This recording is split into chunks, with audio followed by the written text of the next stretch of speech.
జగన్నాథుడు సంవత్సరంలో ఒకసారి కాదండి 2 సార్లు ఆలయం నుంచి బయటికి వస్తారని మీకు తెలుసా?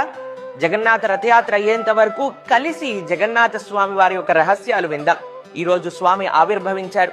ఈ రోజున భక్తులందరి మధ్యలో తన ఉత్సవాన్ని జరుపుకోవాలి అని భగవంతుడు ఆలయం నుంచి బయటికి వచ్చి అద్భుతమైన అభిషేక మహోత్సవాన్ని స్వీకరిస్తారు.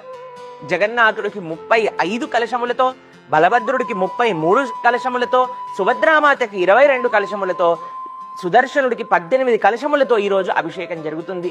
ఎన్నో సుగంధ ద్రవ్యములు, పచ్చకర్పూరము, తులసి, చందనము ఇత్యాది ద్రవ్యములన్నీ కలిపి స్వామికి అభిషేక మహోత్సవాన్ని జరిపిస్తారు. అక్కడ ఎంతో ప్రేమగా పండితులందరూ కూడా.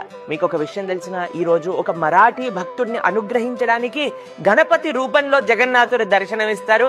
అందుకే గజ వేష్ని కూడా ఈ రోజు ధరింపజేస్తారు. కానీ ఈ అభిషేకం తర్వాత జగన్నాథుడికి జ్వరం వస్తుందట. అసలు భగవంతుడికి జ్వరం రావటం ఏంటి, అసలు ఎందుకు భగవంతుడు జ్వరం తెచ్చుకుంటాడు అని మరిసటి వీడియోలో చూద్దాం. జై జగన్నాథ్, హరే కృష్ణ.